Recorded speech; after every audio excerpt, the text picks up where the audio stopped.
So, ito na po ating finished product na tuna pie.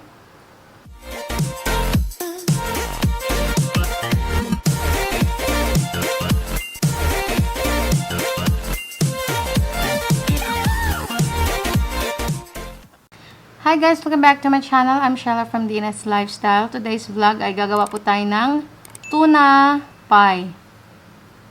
Ang mga ingredients po nito ay bread, eggs, century tuna in can, salt, mayonnaise, onion, cheese, at ito po yung gagamitin kong breadcrumbs. Parang eggnog po siya dito. Ayan. Pwede rin po kayong gumamit ng cracker. So, ngayon, mag-i-start na po tayo sa ating tuna pie.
So, ito na po ating finished product na tuna pie.